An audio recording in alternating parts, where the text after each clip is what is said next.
Hey guys, how we doing? Good, how are you? Good. Matt, we were talking with D'Amico about tackling and kind of how you try to reinforce that in practice, all the fundamentals, and try to get guys to do that in the game. Obviously, what are some things this week that are points of emphasis? Yeah, I mean, a couple things, obviously. I mean, we have a tackling sort of circuit every Thursday, or really every day we're in pads.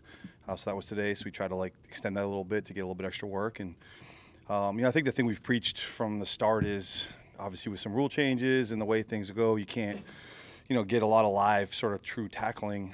So we just try to preach positioning. A lot of times missed tackles are just like your feet are behind, your body's behind. You don't take that extra step to get in front, and you get used to sort of reaching. So really, just a re-emphasis on those sort of things of our tracking angles, of sort of taking that extra step to get to that body-on-body position. I have a lot of good athletes on the defense, and so we just got to get them in a position to make those tackles for sure. Along those same lines, Aziz said yesterday there's kind of a balance between the swarm mentality and maybe kind of balancing that with fundamentals and everything in big situations, like not being too aggressive. Do you agree with that? I don't know that I would say that that's what's been going on, but I think that's in general. There's like an emotional balance of everything we do, right? Like you can't get too high and get too just, I'm going to try to take someone's head off, or I'm going to go hit someone as hard as I can and be out of control doing things. So I would say there's always a aspect of coaching controlled aggression, and we never want to be out of control in anything that we're doing. So, but we also don't want to hold guys back from being a physical team. I think that's been on tape for 2 games and probably 2 years now that we're a physical team and we run and hit, and so that's part of our identity. So we don't want to limit that, but just understanding like situational football and when you can take your shots and when you can't, and when those times to sort of make some of those plays are. So there's always that involved. We hear a lot about the eyes, like you have to control them. How do you coach that, especially helping young Tell them what to players? look at. Yeah, I know it's crazy. It's so funny. We joke, not joke. It's the bane of coaching. You think it's easy, like, hey, in this coverage, your eyes are on your man. Keep your eyes on your man. And then this coverage, your eyes are on the quarterback or on route progressions or whatever it is. And it's just, we're pretty multiple. So different coverages and different calls call for different eye placement and what you're looking at and what you're seeing. So, it's just sort of a constant reinforcement. Hey, in this coverage, this is what you should be looking at. And it's hard. There's obviously, in a football game, there's a lot going on. And Monday night, it was loud and it was wild. And there was, there's motions going on and there's things happening and things are changing. And so really just the discipline to keep that focus on where my eyes are supposed to be on this play is something that we're just constantly preaching.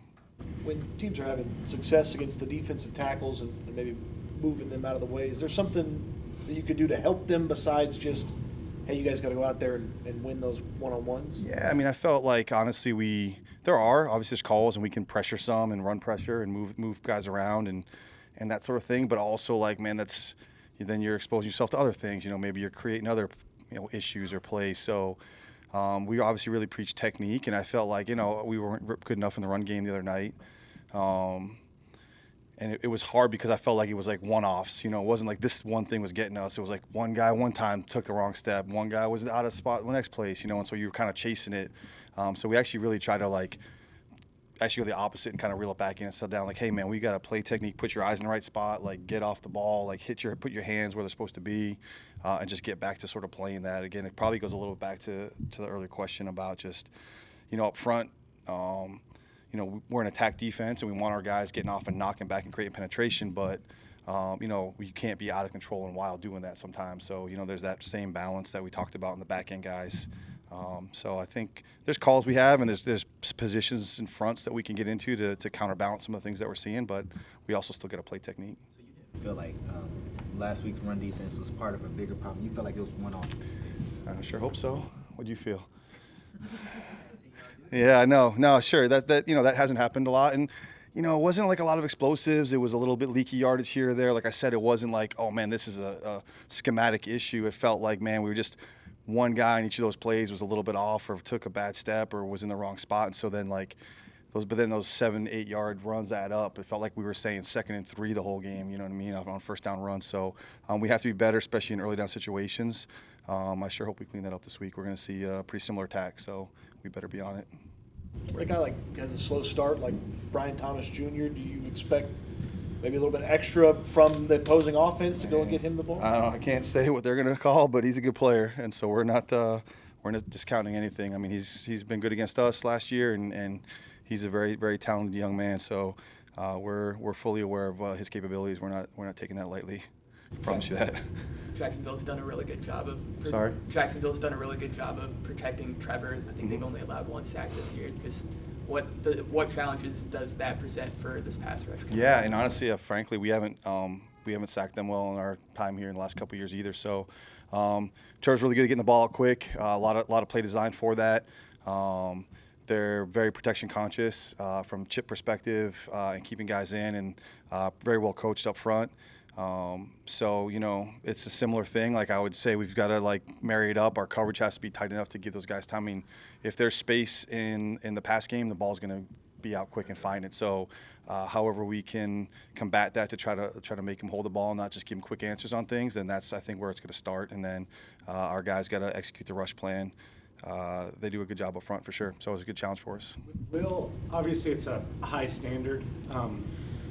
It is for all of our players. 10 pressures, 1 sack. Do you feel like there's more opportunity for Will to take the quarterback down more He's got often? 2 sacks, yeah.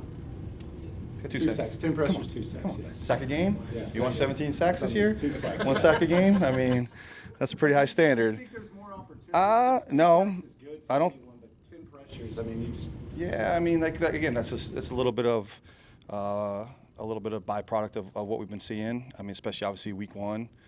You know, Matt's really, really good at getting the ball out quick. So, like, you can win clean and you're there and the ball's out. Like, that's a pressure, and you don't really have the opportunity to sack. Like, I wouldn't say Will's fallen off sacks or has missed anything like that. He's been really good, and again, sometimes that's just as effective. Obviously, we all want sacks. Like, trust me, I want a lot of sacks. But like, again, we want to affect the quarterback and disrupt him. And if they're doing things to limit the sack production, then forcing that ball out quick or forcing errant throws from pressures, like can be just as effective. Sometimes even the stats don't, you know, bear it out. But if Will ends up with 17 sacks this year, I think we'll all be pretty happy.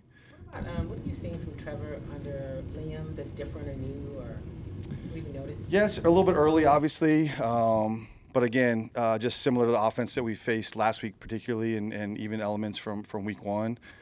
So just the motions and the stuff are helping him. I think, again, just he's really good at getting the ball out quick. Like he's not going to hold it. So I think like Coach Cohen putting him in those spots to like have those quick answers and try to like again keep defenses off balance.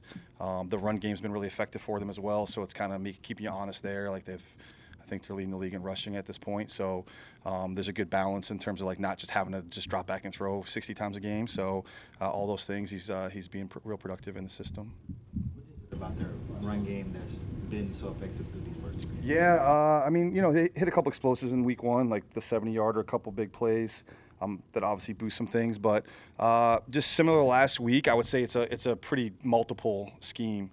A lot of different runs. It's all the gap scheme stuff. I mean, they run duo, they run outside zone, but then they also run pullers, all sorts of plays. So it's a lot. Like, you can't practice all of that stuff, you know, as a defense. Like, you kind of have your rules in place and certain things, and there'll be a different structure. So I would say the biggest thing is a pretty multiple run scheme. With some teams, you're like, hey, it's an outside zone team, and that's kind of what they do with a couple change ups, or it's a duo team or something like that. Like this is a very multiple attack, so you got to be ready for a lot of different stuff. I think that's where they've been getting people.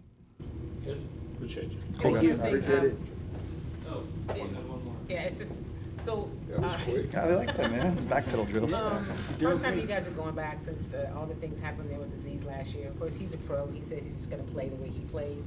Do you warn the team of anything, expect anything going into I don't that? expect anything, no. I certainly don't warn the team. That's not my job. But, no, I don't think we've even brought it up at all, to be honest with you. I mean, that's in the past. Last year, plays happened in football, and I think we've all moved on from it, and we're looking to have a nice competitive game against 2 teams trying to get a win. Thank you. Sure. Thanks. Thanks, sir.